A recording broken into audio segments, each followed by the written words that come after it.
Hello दोस्तों, नमस्कार। आज भूगोल की एक सीरीज़ में हम आपके लिए लेकर आए हैं ज्योग्राफिकल थॉट। जैसा कि आप जानते हैं कि टीजीटी, पीजीटी और असिस्टेंट प्रोफेसर का जो फॉर्म है 2 सालों से भरा गया था, लेकिन कहीं न कहीं चाहे आयोग का गठन हो, चाहे मेंबर हो, किसी भी वजह से ये परीक्षाएं अभी तक नहीं हो पाई।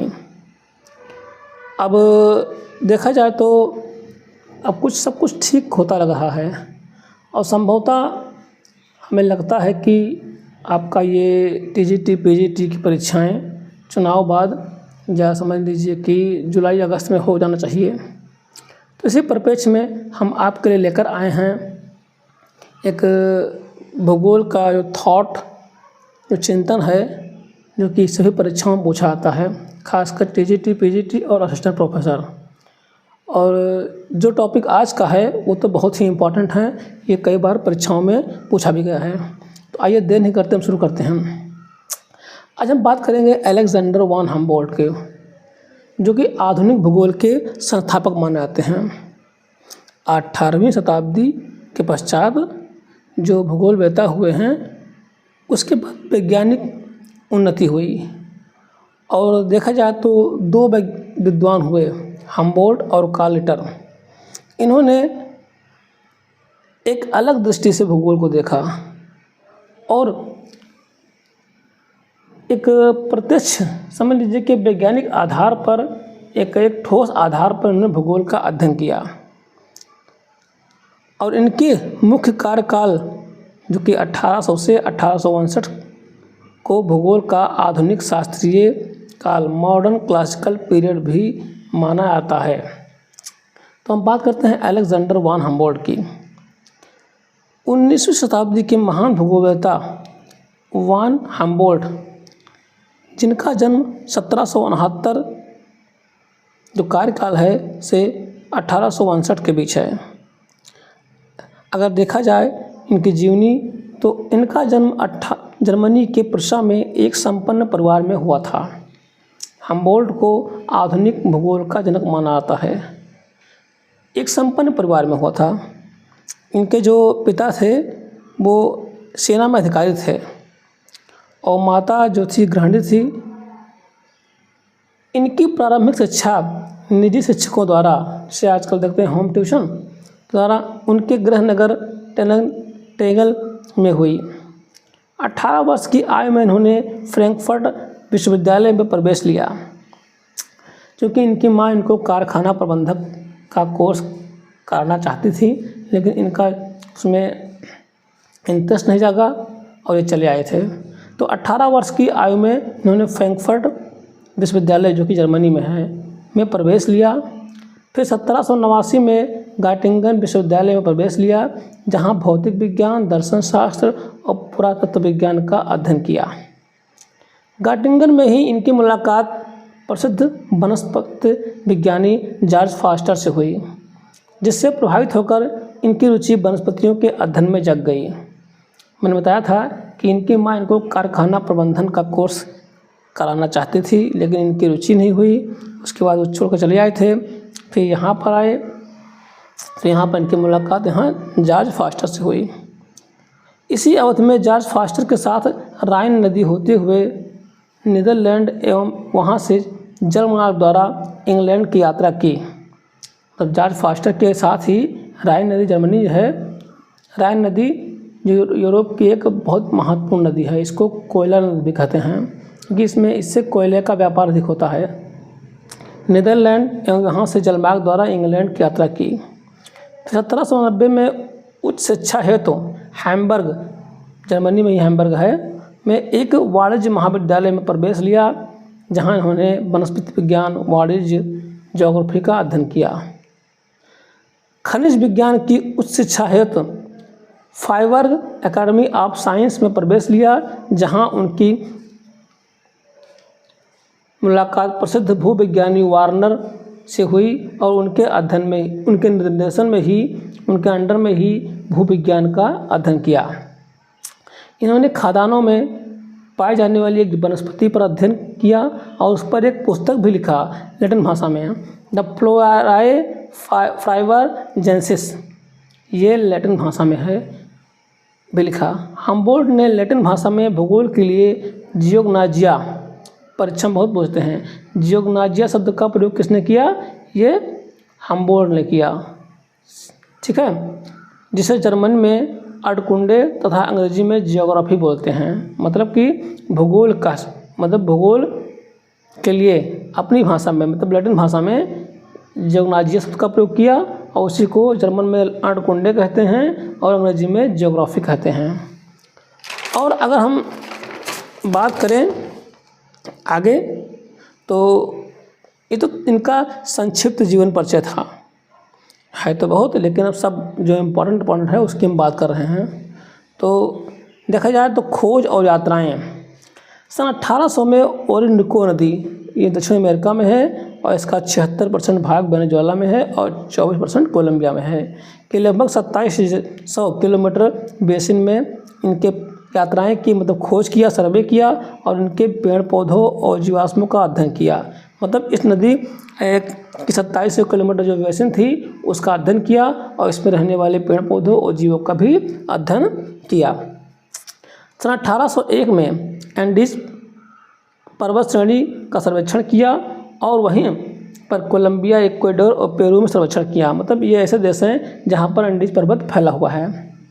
इन्होंने पेरू के समांतर एक ठंडी जलधारा का पता लगाया। हाँ, पेरू के समांतर, पेरू के बगल जो एक धारा बहती है जिसे आप पेरू की धारा या हम्बोल्ट की ठंडी धारा कहते हैं, उसका हम्बोल्ट ने ही पता लगाया था। बहुत पूछते हैं प्रश्न परीक्षाओं में। तो पेरू की धारा खोज किसने किया? हम्बोल्ट ने किया था।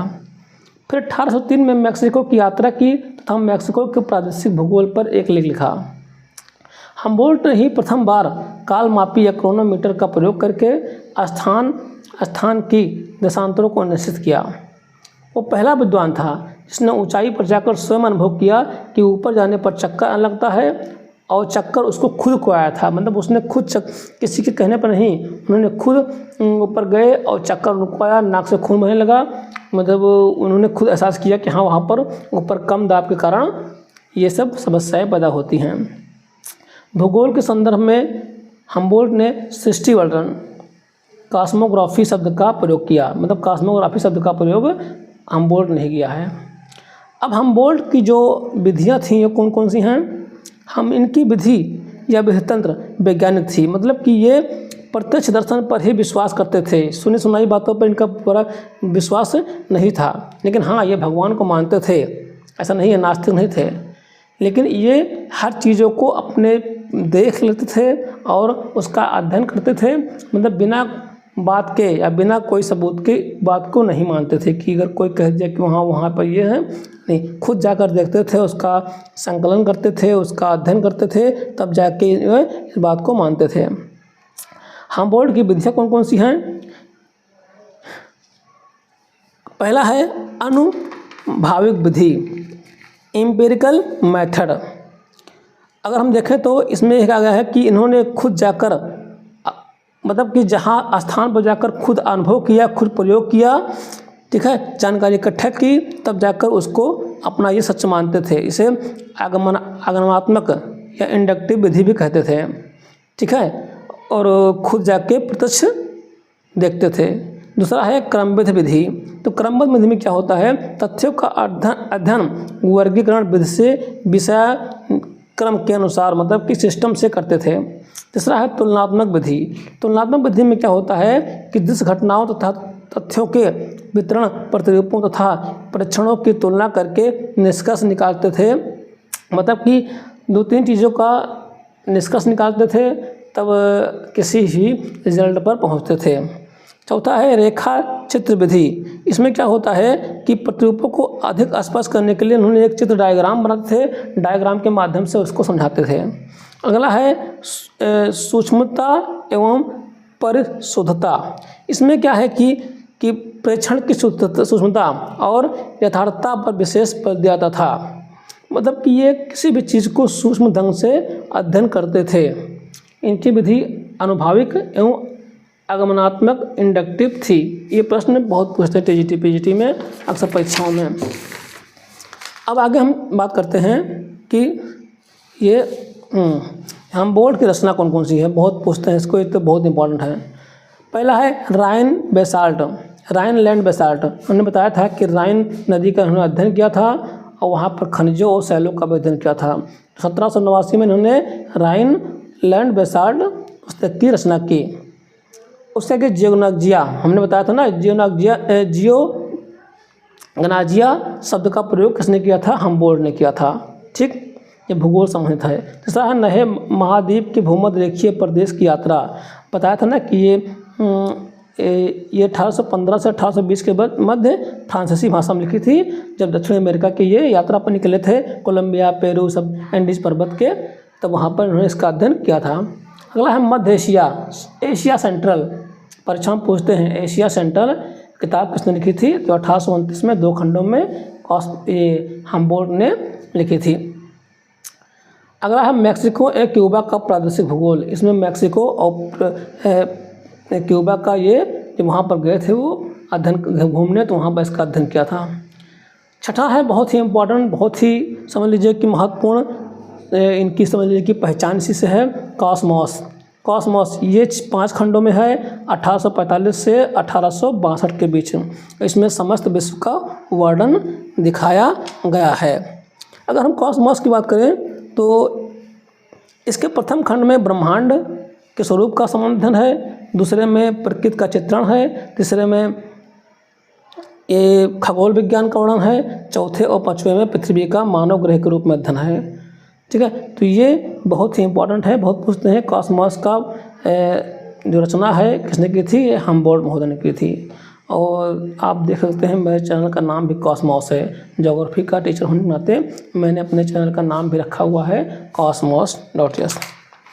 अब हमबोल्ट की संकल्पनाएं चाहे कौन सी थी, संकल्पना की बात करें तो ये मानव ग्रह के रूप में भूगोल, इसमें क्या होता है कि पृथ्वी को उन्होंने मानव ग्रह के रूप में देखा है, क्योंकि मनुष्य का निवास पृथ्वी पर ही है और ये संकल्पना तब से आज तक मान रही है। मानव ग्रह के रूप में पृथ्वी तल का अर्थ पृथ्वी के उस भूभाग से है जिस पर मानव का निवास है और जहां मानव क्रियाएं करता है, मतलब मनुष्य इसी ग्रह पर रहता है और इसी ग्रह का हम अध्ययन करते हैं भूगोल में। दूसरा है स्थानिक वितरणों का विज्ञान, यहाँ पर 1 और यहाँ पर हमने 2 लिख दिया। स्थानिक वितरणों का विज्ञान, इसमें क्या है कि भूगोल विश्व के स्थानिक वितरणों का विज्ञान मानते हैं। इसमें क्या है कि मतलब हम छोटे छोटे स्थानों का अध्ययन करते हैं, प्रदेशों का अध्ययन करते हैं और उसको मिलाकर हम एक करते हैं, वर्गीकृत मतलब क्रमबद्ध विधि से उसका हम वर्णन करते हैं। अगर नंबर 3 की बात की जाए तो ये आपका है सामान्य भूगोल ही भौतिक भूगोल है, जिसमें कहा गया है कि प्राकृतिक तत्वों के साथ ही मानव का अध्ययन भी सम्मिलित होता है। भूगोल भौतिक एवं मानव भूगोल में वर्गीकृत नहीं था। हमबोल्ट ने विश्व के भूगोल और सामान्य भूगोल के लिए भौतिक भूगोल शब्दावली का प्रयोग भी किया था। चौथा कंटेंट है या नंबर है भूगोल भौतिक एवं मानवीय संबंधों का अध्ययन है। इसमें क्या है कि भूगोल में जैव अजैव प्रकृति के संबंधों तथा मानव और प्रकृति के मध्य पाए जाने वाले संबंधों का विश्लेषण करता है।